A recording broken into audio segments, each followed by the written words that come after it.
తులారాశి మిత్రులారా, ఫిబ్రవరి 2026 మీ యొక్క శుభాశుభ ఫలితాలు ఎలా ఉన్నాయనంటే సమతుల్యం తప్పితే నష్టమే. బాగా గుర్తుపెట్టుకోరు, ప్రతి దాంట్లోనూ సమతుల్యం ఉండాలి. తులారాశి మిత్రులారా, తులారాశి వారికి సాధారణ రాశి ఫలితం కాదు, స్త్రీ పురుషులందరినీ దృష్టిలో పెట్టుకొని చెప్తున్నాను. చివరి వరకు చూడండి. డిసిషన్ తీసుకోకపోతున్న విషయాన్ని మీరు ఎలా డిసిషన్ తీసుకోవాలనేది కూడా నేను చెప్తాను. ఒక తప్పు ఎంపిక తప్పించబడుతుంది, జాగ్రత్త పడండి.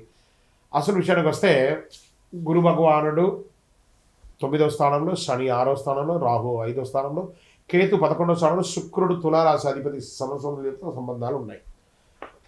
అదృష్టం ఉంది, కానీ నిర్ణయం మీదే ఆధారపడి ఉంటుంది. అదృష్టం బాగా ఉంది, మీరు తీసుకునే నిర్ణయాల మీదే ఆధారపడి ఉంటుంది.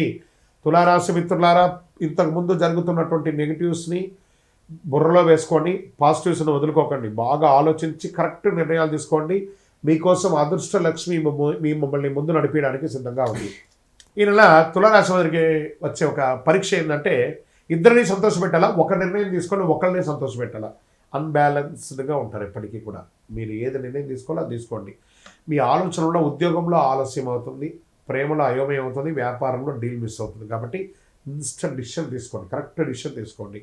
అందరినీ సంతోషపెట్టడం అసాధ్యం అండి. 5,000 కరెక్ట్గా ఉందా, ఎక్కడో ఒక చోట తేడా ఉంటుంది కదా. అందరి జీవితంలో అందరినీ కష్టపడలేము. సరైనది ఎంచుకోవడం మంచిది. మీకు ఏది కావాలో అది ఎంచుకోండి చాలు. ప్రభుత్వ ఉద్యోగంలో లేదా ప్రైవేట్ రంగంలో అనుకంటే పనిభారం పెరుగుతుంది, పోటీ ఎక్కువ, మీ న్యాయ స్వభావం పరీక్ష పడుతుంది. అసాంఘికమైనటువంటి అవకాశాలు చాలా వస్తాయి.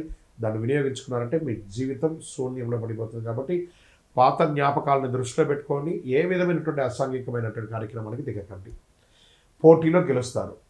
ఈ నెల నిష్పక్షపాతంగా పనిచేస్తే విజయం సాధిస్తారు. ఉద్యోగంలో ఎవరితో ఏదైనా చెప్పాలనుకుంటే మొహమాట లేకుండా చెప్పండి, చేయండి. మాట్లాడడం తగ్గించి పనిలో చూపించండి. మీ యొక్క పై అధికారులు కూడా మిమ్మల్ని ప్రశంసిస్తారు. ఉద్యోగంలో మీకు మంచి అవార్డ్స్ కూడా వచ్చే అవకాశాలు ఉన్నాయి. ప్రమోషన్స్ వచ్చాయి, ఇంక్రిమెంట్ వచ్చే అవకాశాలు, ఎన్నో రకాలైనటువంటి ఫలితాలు ఉన్నాయి. నూతన ఉద్యోగం కోసం ప్రయత్నం చేస్తున్న వాళ్ళకి కన్ఫ్యూజన్స్ ఉంటాయి. ఇంటర్వ్యూస్లో ధైర్యంగా నిలబడండి, ఆన్సర్ ఇవ్వండి. ఉద్యోగానికి సంబంధం లేని ప్రశ్నలు వస్తుంటాయి, నిలబడండి, సమాధానం చెప్పండి. ఒకవేళ మీకు సమాధానం తెలియదని మొహమాట లేకుండా చెప్పండి. అది కూడా మీకు మార్కు వస్తుంది. తప్పకుండా మీరు ఇంటర్వ్యూలో 2 ఆప్షన్స్ ఉంటుంది ఎప్పుడు. ఆ 2 ఆప్షన్స్ని ఏది కరెక్టో కాదో ప్రతిదీ మీ చేతిలోనే ఉంది, దాన్ని తీసుకోండి. ఇండస్ట్రీ